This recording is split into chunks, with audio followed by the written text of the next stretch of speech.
Hello, my name is Seth Caro, and this presentation covers my complete design, implementation, and digital theater control system. This system was developed using a binary encoded finite state machine design and then implemented in System Verilog.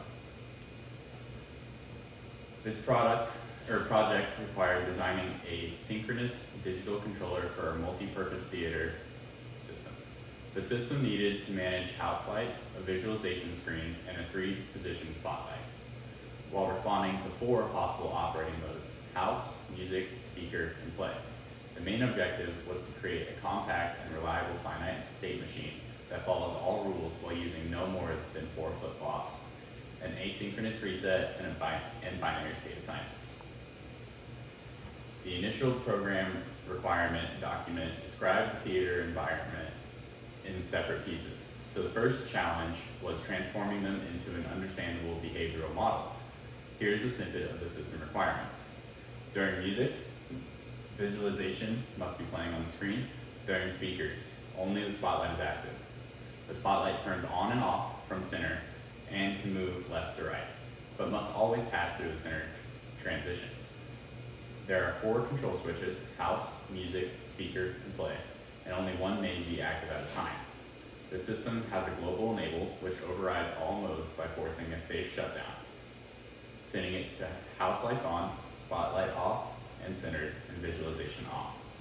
When the system powers on, it must default to house mode, and all modes changes must pass through a temporary state where all lights are off. These next 2 slides provide a physical view of the system and what it controls. On the left, we can see the spotlight with 3 positions that are triggered by active low sensors. In the middle is the visualization screen. The visualization itself is drawn from an external source, but the on-off function of it is controlled by the output variable V in the FSM. On the right, we can see a venue with house lights that illuminate the venue during entry and exit. The on-off functionality of the house lights, or output H from the system, is controlled by inputs shown. Here you can see the four main switches with sensors for left, center, and right aiming up the spotlight. You can also see the big red power button is the overall enable system. This acts as sort of an on-off for the FSM. Now, in order to implement the required behavior, I created a state diagram representing every state and mandatory or transitional step.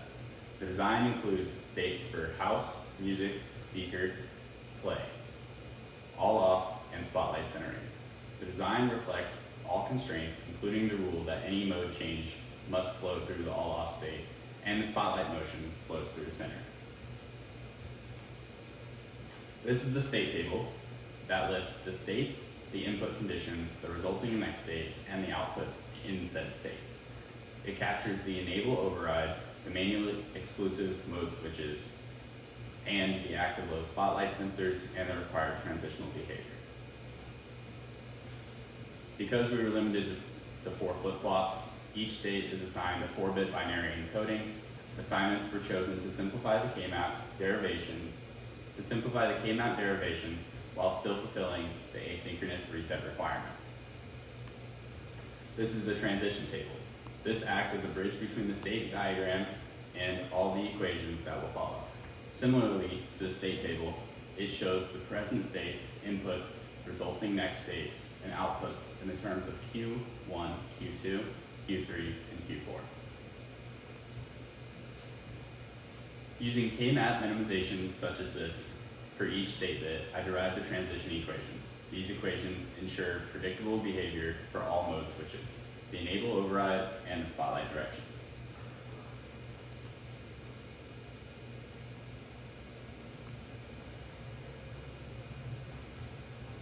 Here are the minimized output equations. The house lights turn on only in house mode, and the visualizations activates only in music. The spotlight output and its position signals follow the sensor-driven logic and the rules restricting movement through the center.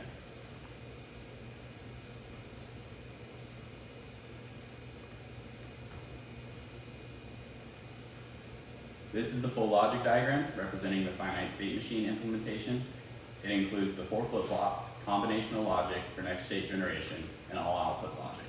This diagram matches exactly what was later coded in System Verilog.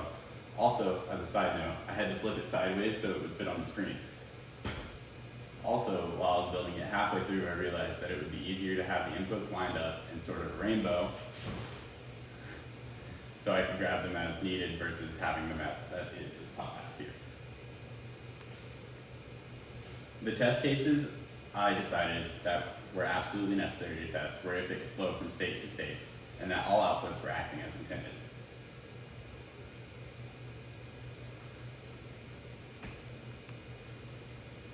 In the log output here, you can see I tested to see if it went from all off to house and back. And then I tested the same sequence with house, music, and speakers. As you can see, the outputs were behaving as intended in these test cases, with the spotlight being off and in the center position to the spotlight being on. The waveform essentially shows what the log shows, but in a diagram rather than a list, showing how the values inside my device under testing changed as the clock updated. This is the Yosis synthesis. It essentially shows exactly what my logic diagram does with the 4 flip-flops, the next state logic, and the output logic. In conclusion, this project demonstrates the complete design, documentation, implementation, and verification of a theater control system using a finite state machine. This design satisfies all requirements from the PRD and follows synchronous sequential logic principles and functions correctly across all tested scenarios. Thank you.